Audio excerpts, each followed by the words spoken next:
Hello दोस्तों, प्रतिमा GS academy पे आप सभी का स्वागत है। दोस्तों, विश्व भूगोल में आज हम ऑस्ट्रेलिया महाद्वीप पे चर्चा करेंगे। आप लोग लाइक करें, शेयर करें और जिन दोस्तों ने अभी तक हमारे चैनल को सब्सक्राइब नहीं किया वो सब्सक्राइब कर लें। शुरू करते हैं। ऑस्ट्रेलिया महाद्वीप ये सबसे छोटा और अंतिम महाद्वीप है। इसके पहले एशिया सबसे बड़ा,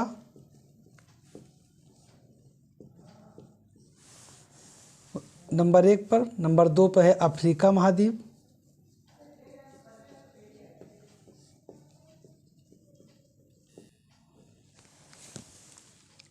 नंबर 3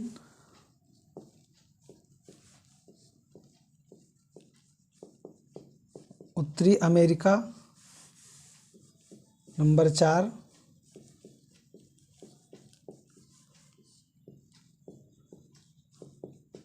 दक्षिणी America, number 5 Antarctica, number 6 Europe और नंबर 7 ऑस्ट्रेलिया। ये सबसे छोटा महाद्वीप है और क्रमशः ऊपर से नीचे और नीचे से ऊपर इसे याद कर लीजिए। और दूसरा महासागर में ये आपका हो गया महाद्वीप, और महासागर में नंबर 1 पर है सबसे बड़ा प्रशांत महासागर,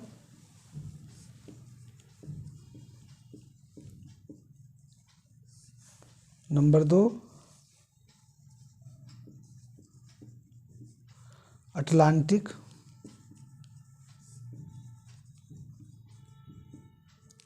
महासागर, इसे ही अंध महासागर कहा जाता है।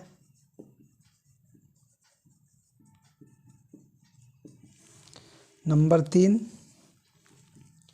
हिंद महासागर और नंबर 4 आर्कटिक और नंबर 5 अंटार्कटिक। आर्कटिक, अंटार्कटिक, ये उत्तरी है, ये दक्षिणी। तो ये 5 क्रमशः याद कर लीजिएगा। और यहीं से जो मिलाने का आएगा कि कम छोटा, तो इसके अलग अलग उपनाम जो है मैंने इन सब को अलग अलग पढ़ा दिया है। हर एक क्लास में हर एक कॉन्टिनेंट को मैंने पढ़ाया है, तो उसको आप जाकर के प्लेलिस्ट में देख लीजिएगा। तो ऑस्ट्रेलिया महाद्वीप, ऑस्ट्रेलिया महाद्वीप सबसे छोटा महाद्वीप है और इसे द्वीपों का महाद्वीप कहा जाता है। इसे द्वीपों का महाद्वीप कहा जाता है। जैसे यूरोप को प्रायद्वीपों का महाद्वीप कहा जाता है, प्रायद्वीपों का प्रायद्वीप या प्रायद्वीपों का महाद्वीप कहा जाता है, उसी तरह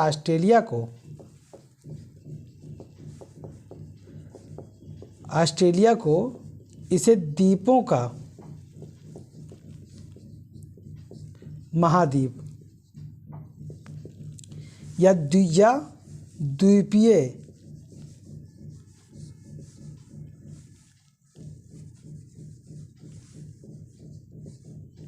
द्वीपीय महाद्वीप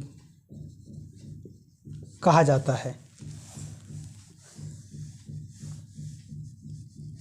यह ऑस्ट्रेलिया महाद्वीप है और ऑस्ट्रेलिया महाद्वीप है। ऑस्ट्रेलिया महाद्वीप के उत्तर में यहाँ पे छोटे छोटे कई द्वीपीय देश पाए जाते हैं। इधर इंडोनेशिया है, इधर न्यू गिनी है, इधर है प्रशांत महासागर।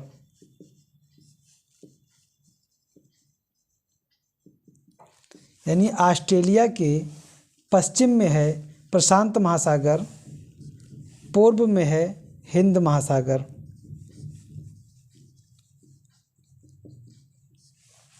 दक्षिण में है तस्मान सागर और इसके बगल पड़ोसी देश हैं न्यूजीलैंड। न्यूजीलैंड को दक्षिण का ब्रिटेन कहा जाता है।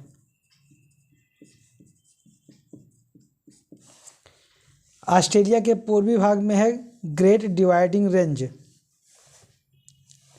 इधर यहाँ पे है Papua New Guinea, Papua New Guinea. इधर है इंडोनेशियाई द्वीप,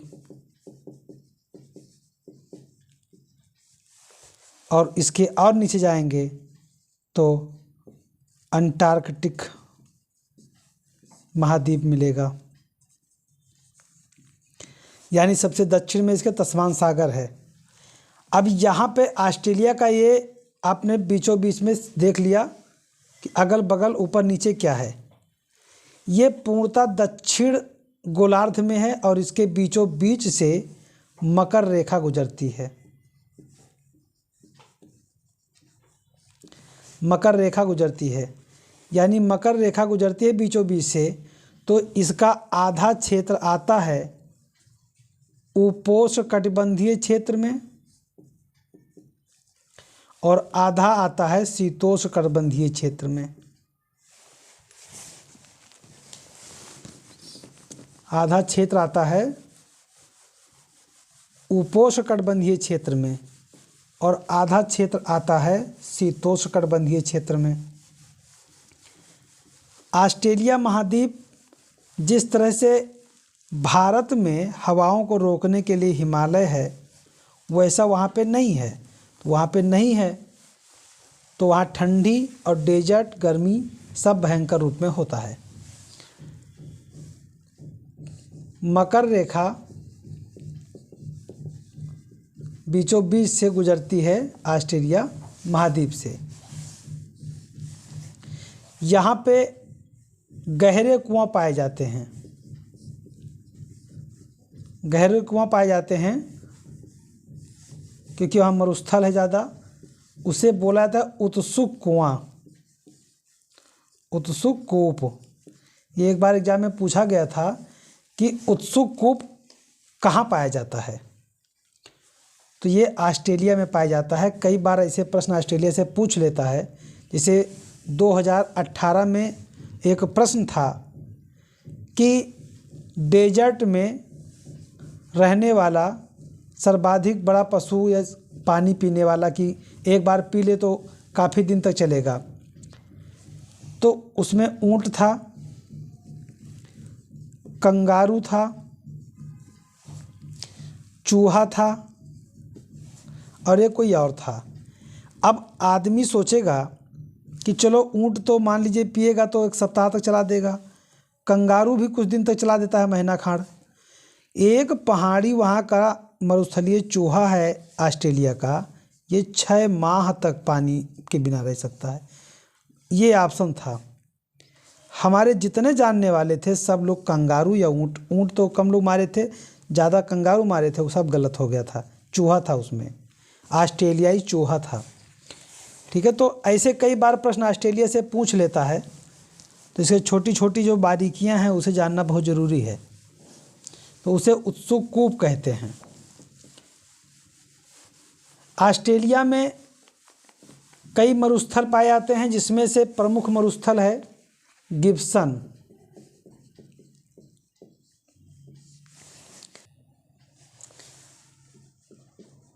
सिप्सन, विक्टोरिया, ये प्रमुख मरुस्थल हैं ऑस्ट्रेलिया के।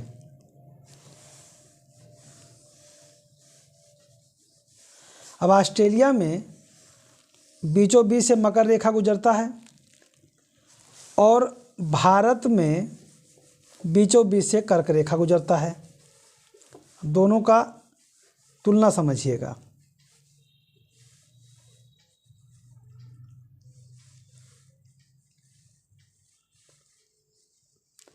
समझ लीजिए इसे भारत। अब भारत के बीचों बीच से गुजरता है कर्क रेखा, यानी कि यहाँ से गुजरता है विषुवत रेखा। विषुवत, कर्क, मकर। अब सूर्य जो है वो इसी बीच में रहता है। सूर्य का जो प्रकाश है, अभी 22 दिसंबर को सूर्य मकर रेखा पे था, अब फिर उत्तरायण होने लगा। अब उत्तरायण होने लगा, यहाँ से आते आते 21 जून को यहाँ पहुँच जाएगा, फिर 21 जून के बाद फिर ये दक्षिण जाने लगेगा। तो सूर्य इतने में ही चलता है। तो जब सूर्य 23.5 डिग्री नॉर्थ से 23.5 डिग्री साउथ के बीच में ही भ्रमण करता है, और ये पेटी आपका हो गया डोल्ड्रम।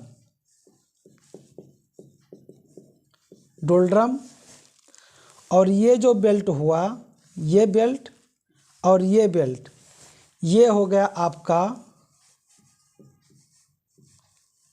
उष्ण एवं उपोष्ण। ये आपका उष्णकटिबंधीय हो गया। और इसके बाद में जब यहाँ से 23.5 से लेकर के लगभग 40-45 तक ये हो जाएगा आपका उपोष्ण,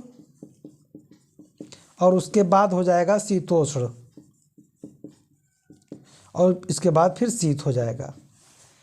तो भारत आता है उष्ण में भी, उपोष्ण में भी, शीतोष्ण में भी। लेकिन यहाँ पे जलवायु है हमारा हिमालय होने के नाते हमारे यहाँ ओवरऑल उष्ण या उपोष्ण का स्थिति बना रहता है। लेकिन ऑस्ट्रेलिया में ऐसा नहीं है। ऑस्ट्रेलिया में इसलिए ऐसा नहीं है क्योंकि यहाँ पे हिमालय की तरह हवा रोकने वाला कोई पैरेलल नहीं है। इसके इधर है, जैसे पूर्वी रेंज में सबसे बड़ा इसका पर्वतीय क्षेत्र जरूर है, और यही वजह कि सर्वाधिक उपजाऊ भूमि और यहीं पर मर्रे डार्लिंग नदी ये सब इधर ही पाया जाता है। इधर पूरा इसका मरुस्थल पाया जाता है, बस तटीय यहाँ पे कुछ मैदान छोड़ दिया जाए तो। अब यहाँ पे जो कि उपोष्ण स्थिति होने के बावजूद यहाँ पे शीतोष्ण की स्थिति यहाँ पे मौजूद कराता है। तो ऑस्ट्रेलिया में उष्ण और उपोष्ण के केवल स्थिति इन दोनों की है, लेकिन स्थितियाँ महसूस शीतोष्ण की भी होती हैं और कभी कभी शीत की भी होती हैं, जबकि भारत में ऐसा नहीं है। भारत में कभी कभी जब बहुत पहाड़ी एरिया पे ऊपर जाएंगे, जैसे सियाचिन हुआ, तो यहाँ पे आपको थोड़ा शीत उत की स्थिति दिखेगी, और नहीं तो ओवरऑल भारत में उपोष्ण या उष्ण की स्थिति विद्यमान रहती है। तो हमारे हिमालय का बहुत बड़ा योगदान है। वहाँ ग्रेट डिवाइडिंग रेंज जरूर है, लेकिन वो इस तरह का नहीं है कि हवा को रोके। एक साइड में है जहाँ पे कुछ नदियाँ, मर्रे डार्लिंग ये सब बेसिंगें निकलती हैं, नदियाँ निकल करके बहती हैं और कृषि उत्पादन का क्षेत्र बनाती हैं।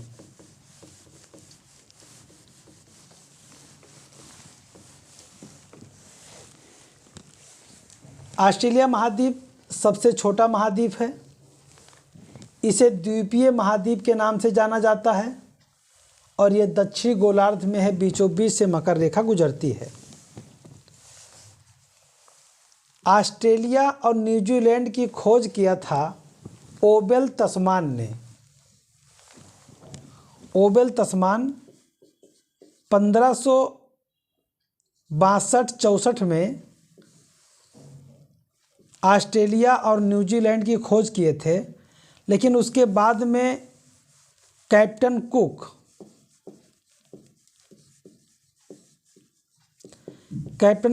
ऑस्ट्रेलिया का दौरा किए थे,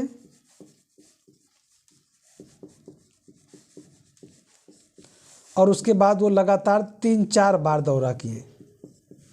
तो कई बार ऑस्ट्रेलिया का खोज करने का जो आधार है या तमगा है वो कैप्टन कुक को दिया जाता है, और न्यूजीलैंड का खोज के आधार ओबेल तस्मान को दिया जाता है। लेकिन ओबेल तस्मान साहब ही सबसे पहले ऑस्ट्रेलिया को देखे थे, इसीलिए ऑस्ट्रेलिया के जस्ट पास में यहाँ पे तस्मान सागर विद्यमान है।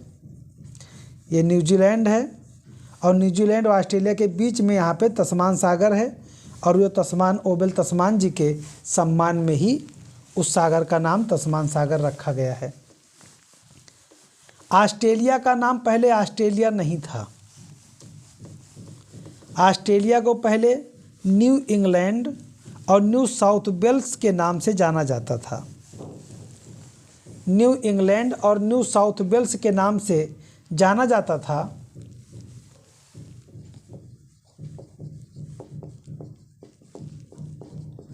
न्यू इंग्लैंड और न्यू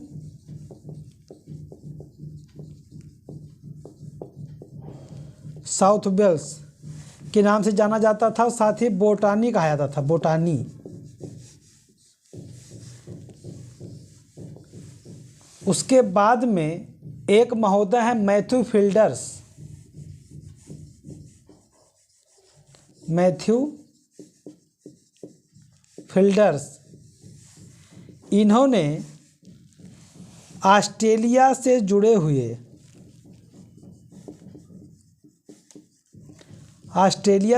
हुए जितने द्वीप हैं, सागर,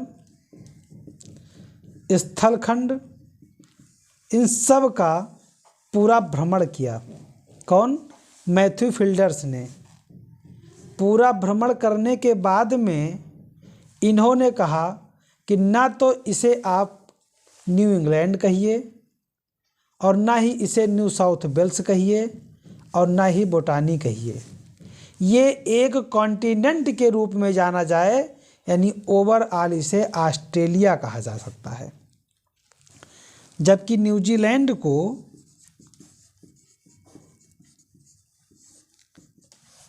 दक्षिण का ब्रिटेन कहा जाता है।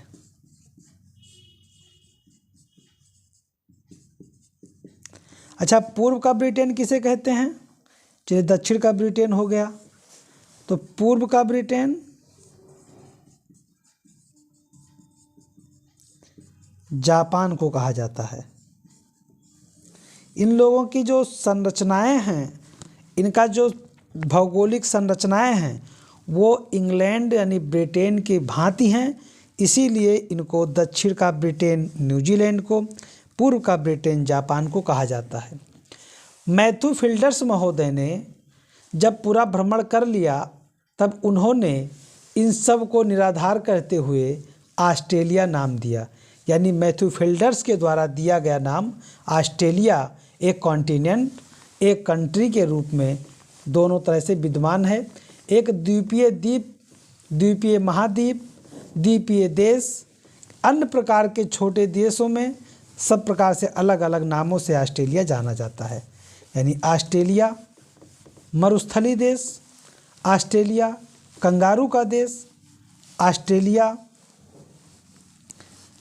महाद्वीपों में सबसे छोटा माना जाता है। England, New England, New South Wales और बोटानी के नाम से पहले जाना जाता था। उसके बाद में मैथ्यू फिल्डर्स के द्वारा ऑस्ट्रेलिया नाम रखा गया। इस महाद्वीप में 22 देश हैं और इनके मूल निवासियों को एबोर्जिन्स कहा जाता है। एबोर्जिन्स।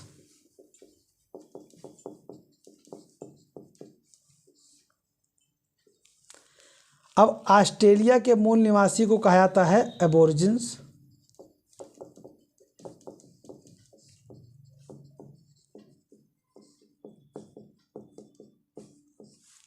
एबोर्जिन्स कहा जाता है। उत्तरी अमेरिका के मूल निवासी को कहा जाता है रेड इंडियन। उत्तरी अमेरिका के, अमेरिका महाद्वीप के मूल निवासियों को रेड इंडियन कहा जाता है। तो एबोर्जिन्स और रेड इंडियन, ध्यान रखिए, ये कई बार पूछा गया है एग्जाम में। ऑस्ट्रेलिया और न्यू गिनी के बीच में टॉरेस जल संधि पाई जाती है। ऑस्ट्रेलिया और यह न्यू गिनी, यहाँ पे एक जल संधि है, उसका नाम है टॉरस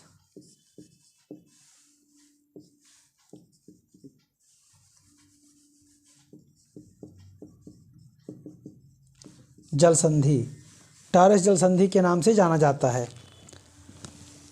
पर्वत श्रृंखला ग्रेट डिवाइडिंग रेंज सबसे बड़ी श्रृंखला है ऑस्ट्रेलिया की और इसकी सर्वोच्च चोटी है कोसिस्को। ये इधर ही पाया जाता है पूर्व में। तो सबसे बड़ी पर्वत श्रृंखला है ग्रेट डिवाइडिंग रेंज और इसकी सर्वोच्च शिखर यानी सर्वोच्च चोटी है कोसिस्को। ऑस्ट्रेलिया की दो प्रसिद्ध सोने की खान हैं कालगुरली और कुलगार्डी। कालगुरली और कुलगार्डी ये ऑस्ट्रेलिया के दो प्रसिद्ध सोने की खान है।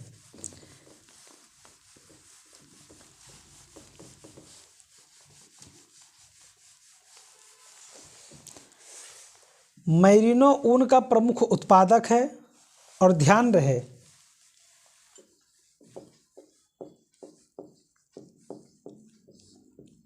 मैरिनो ऊन में उत्पादन में प्रमुख उत्पादक है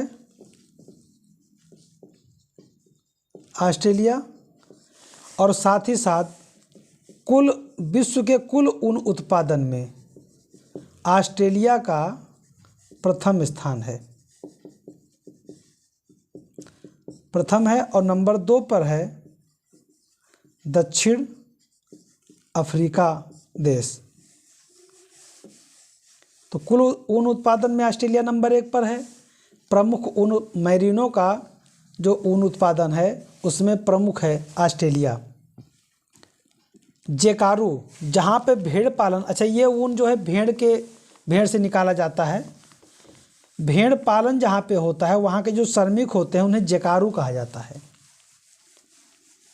भेड़ पालन करने वाले भेड़ पालन केंद्र पे श्रमिक जो काम करते हैं उन्हें जेकारू के नाम से जाना जाता है। मेरिनो ऊन है और जेकारू जो है भेड़ पालन करने वाले श्रमिक हैं जो वहाँ केंद्र में रहते हैं। मर्रे डार्लिंग घाटी, देखिए मर्रे एक अलग नदी है और डार्लिंग, ये डार्लिंग वाला नहीं है जो लोग बोलते हैं डार्लिंग, ये मर्रे डार्लिंग नदी है। और जो इनका बेसिन है ये सर्वाधिक कृषि के लिए सर्वाधिक उपजाऊ है। कृषि योग्य भूमि इन्हीं के आसपास है। तो प्रमुख कृषि क्षेत्र है और यहाँ की उपजाऊ भूमि को रेवेरीना कहते हैं।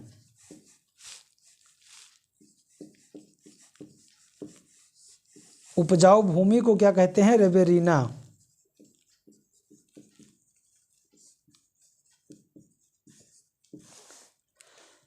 ऑस्ट्रेलिया यूरेनियम उत्पादन में तीसरा स्थान रखता है और सर्वाधिक बॉक्साइट का उत्पादन करता है, यानी बॉक्साइट का उत्खनन सर्वाधिक करता है। यहाँ के गहरे कुएं पाए जाते हैं, उन्हें उत्सुक कूप के नाम से जाना जाता है। प्रवाल भित्ति विश्व की सबसे बड़ी प्रवाल भित्ति ग्रेट बैरियर रीफ है जो ऑस्ट्रेलिया में पाया जाता है और ये प्रसिद्ध मूंगे की चट्टान के रूप में जाना जाता है। ऑस्ट्रेलिया के उत्तरी मैदान को कारपेंट्रिया के नाम से जाना जाता है।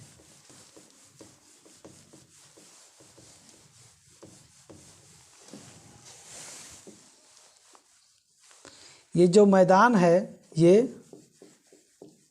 इसे कहा जाता है कारपेंट्रिया।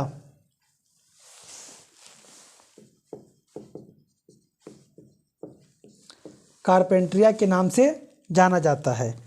तो ऑस्ट्रेलिया के उत्तरी मैदान को कारपेंट्रिया मैदान के नाम से जाना जाता है। यहाँ पे गिब्सन, सिप्सन, विक्टोरिया प्रमुख मरुस्थल पाए जाते हैं और ऑस्ट्रेलिया के प्रमुख उत्पादक जो प्रदेश हैं न्यू साउथ वेल्स और विक्टोरिया हैं। यानी न्यू साउथ वेल्स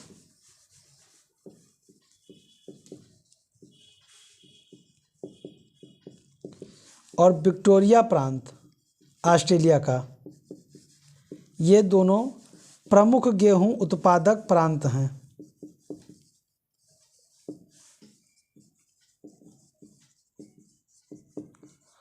उत्पादक प्रांत हैं।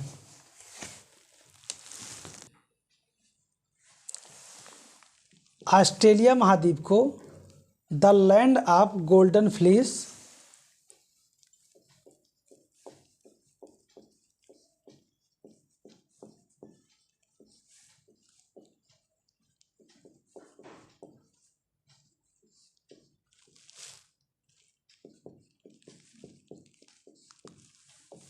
The land of golden fleece कहते हैं। और इसे इसलिए कहते हैं क्योंकि यहाँ पे सोना बहुतायत में पाया जाता है। बहुतायत में पाया जाता है और सोने की खान जो ऑस्ट्रेलिया में है, कुलगार्डी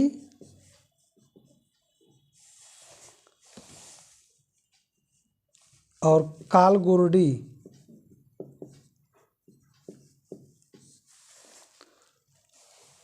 कुलगार्डी और कालगुर्डी करके, कुलगार्डी और कालगुरली है, कालगुरली।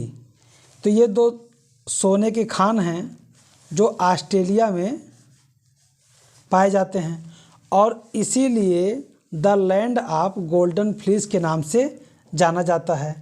लैंड ऑफ कंगारू भी कहते हैं, लैंड ऑफ कंगारू भी कहा जाता है क्योंकि यहाँ पे कंगारू बहुतायत में पाए जाते हैं।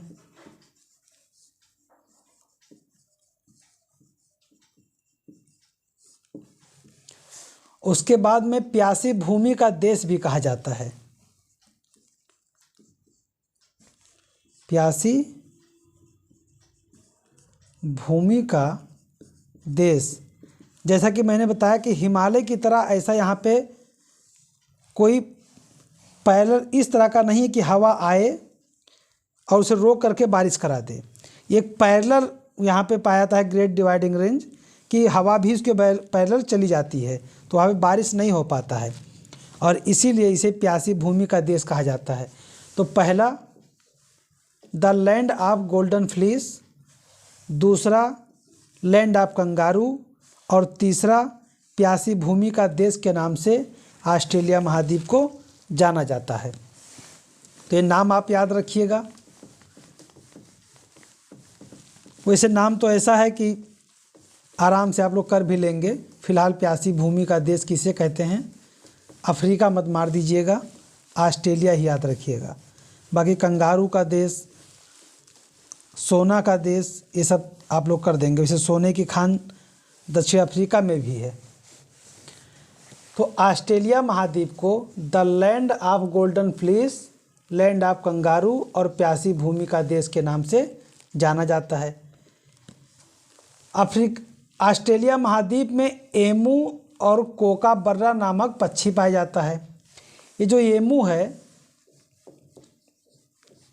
ये है तो पक्षी लेकिन इसके टांगे बहुत बड़ी हैं।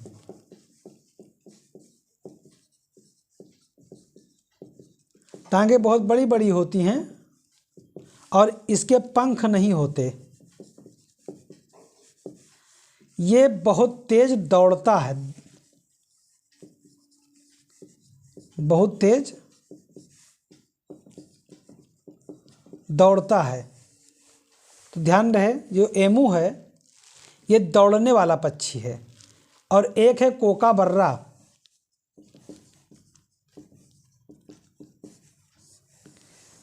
कोकाबर्रा ये जो पक्षी है ये हंसता बहुत है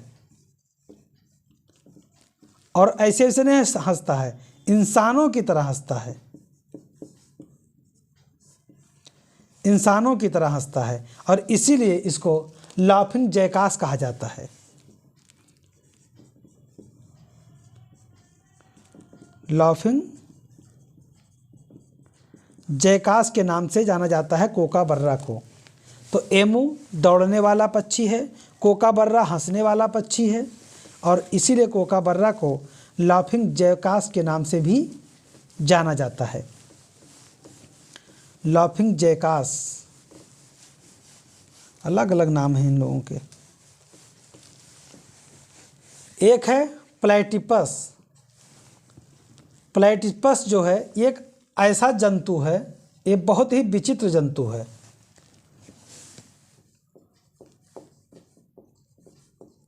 प्लेटिपस जो है ये ऐसा जंतु है, ये दौड़ने में भी तेज,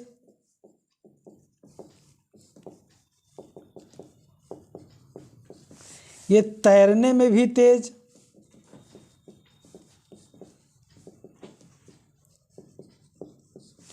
ये सुरंग बनाने में तेज,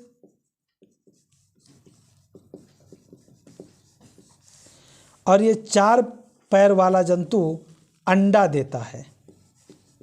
अंडे देने वाला जंतु है।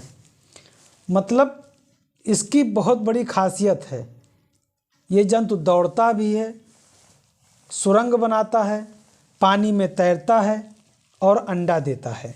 इसके 4 पैर हैं। वैसे सभी जंतुओं के 4 पैर होते हैं, लेकिन स्पेशली जानिए कि 4 पैर वाला जंतु है ये प्लेटिपस, जिसकी इतनी विशेषताएं हैं। एक पक्षी है या जंतु कह लीजिए कोआला करके, ये महोदय, इनकी इतनी बढ़िया विशेषता है कि ये पेड़ पे रहेंगे और यूकेलिप्टस, जिसे पेड़ों का आतंकवादी पेड़ कहा जाता है, इसे आतंकवादी पेड़ कहा जाता है क्योंकि ये पानी बहुत खींचता है। तो इसके पत्ते को खाएगा कौन? कोआला। ये यूकेलिप्टस के पत्ते को खाएगा और रात को जागेगा उल्लू की तरह। रात को जागेगा और दिन में सोता है। दिन में सोता है या ऊँघता रहता है। दिन में ऊँघता रहता है या सोता रहता है। क्या नाम है? कोआला। पेड़ पर रहता है, यूकेलिप्टस का पत्ता खाता है, रात को जागता है, दिन में सोता है या ऊँघता रहता है। कितने कितने वैरायटी के यहाँ पे जंतु हैं। Emu, kookaburra, platypus, koala. और ये से कुछ नहीं, एक सबसे महत्वपूर्ण पक्षी है लायर बर्ड।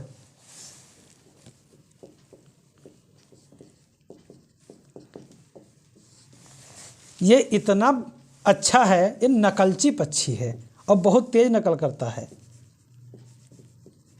नकलची है ये। कुत्ते की तरह भौंक भी सकता है,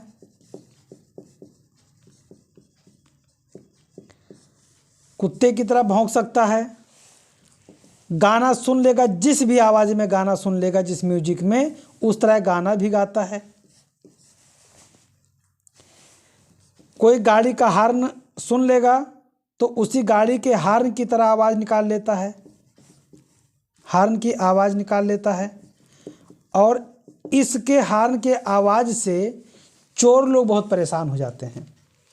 जब ये पुलिस के सायरन की आवाज़ निकालता है तो चोर लोग भाग जाते हैं, जो लकड़ी उकड़ी काटने वाटने आते हैं। उनको लगता है कि पुलिस आ गई है, और कई बार वो पकड़े भी जाते हैं। उनको लगता है कि ये लायर बर्ड बोल रहा है, और अचानक पुलिस आ जाती है, उन्हें दबोच लेती है। तो ये लायर बर्ड बहुत ही, कह सकते हैं, एक यूनिक प्रकार का वहाँ का पक्षी है जो नकल करने में माहिर है। लायर बर्ड गाना गा सकता है, कुत्ते की तरह भौंक सकता है, गुजरती हुई कारें का आवाज़ निकाल सकता है। न्यूजीलैंड ऑस्ट्रेलिया के बगल में ही देश है, जो कि ऑस्ट्रेलिया महाद्वीप के अंतर्गत दूसरा सबसे बड़ा देश है। ये दो भागों में, न्यूजीलैंड दो भागों में विभाजित है, वो है कुक जल संधि के द्वारा। कुक जल संधि के द्वारा न्यूजीलैंड दो भागों में विभाजित है। न्यूजीलैंड की सर्वोच्च चोटी है माउंट कुक, और न्यूजीलैंड के मूल निवासी को माओरी के नाम से जाना जाता है, और कुक शिखर को ओरंगो कहते हैं। कीवी पक्षी न्यूजीलैंड की राष्ट्रीय पक्षी है, और इसीलिए न्यूजीलैंड के लोग जब खेलने आते हैं, खेलते हैं, तो उन्हें कीवी टीम के नाम से जाना जाता है। ऑस्ट्रेलिया को कंगारू टीम के नाम से जाना जाता है। बांग्लादेश के टीम को बंगाल टाइगर के नाम से जाना जाता है, और भारत के टीम को महान भारत हिंदुस्तान के नाम से जाना जाता है। तो दोस्तों, मैं अपने क्लास को यहीं पर समाप्त करता हूँ। धन्यवाद। जय हिंद, जय भारत।